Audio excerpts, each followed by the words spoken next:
I got the other Yokohama squash planted, so right now we have one Yokohama in here and one Lakota squash. And I'm hoping to do the butternut squash over here and maybe another Lakota here and another Yokohama, and then the rest of the squash we'll do outside. It is coming down. So we have 4 more tomato plants here in the greenhouse. 3 of them we bought yesterday just because we wanted to have a few more in the greenhouse to grow, and we didn't want to, we need to get them in the ground. So we bought some plants that are already taken off.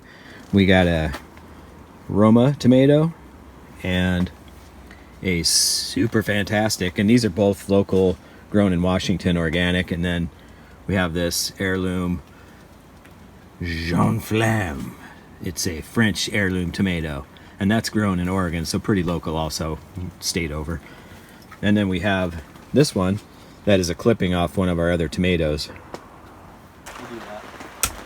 Alright, the other one can I'm going to use a shovel here, just getting this stuff out of the way.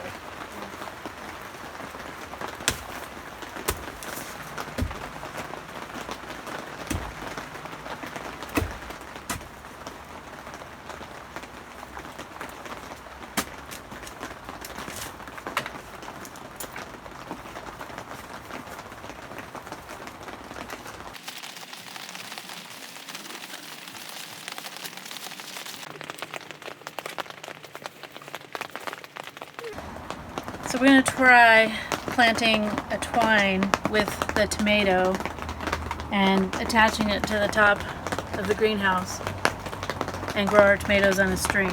We haven't done that before, so we'll see how it goes. Okay, so twine in the ground under the plant. Yep. Twine tied to the rafter, and tomato will grow up the twine. Yes.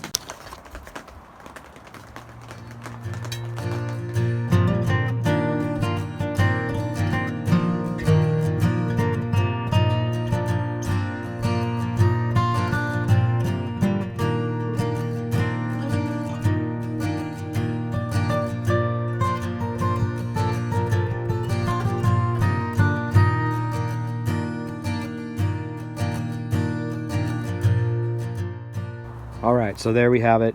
The 3 store-bought tomatoes that we purchased yesterday. We've got the strings in place.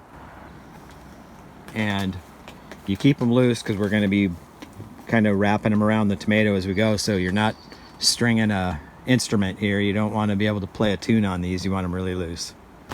So I bring my dad's compost up in these bags that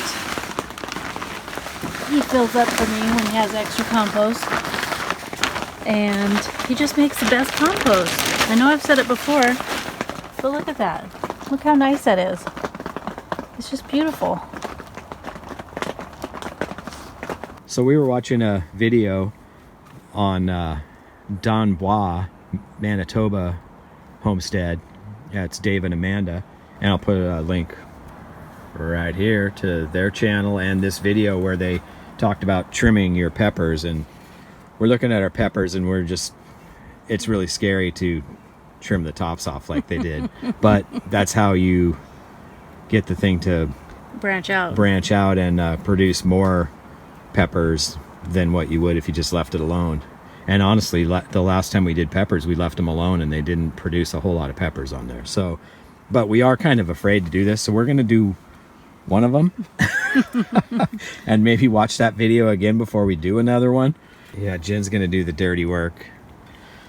Just don't feel right. Oh. Getting the chickens eat that. So sorry.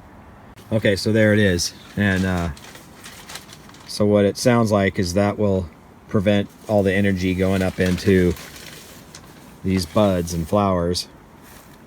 And it'll spend more energy producing more branches and buds and flowers, so it'll be a thicker pepper plant.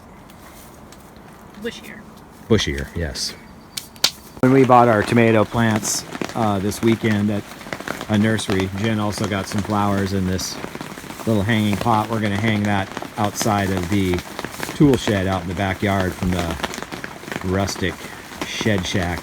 and we're hoping to attract the hummingbirds. We've been getting a lot of hummingbirds and they pass through for a moment, but we want to have more hummingbird friendly plants that'll keep them around and keep them coming back. But like I said, there's quite a few in this area, which is great.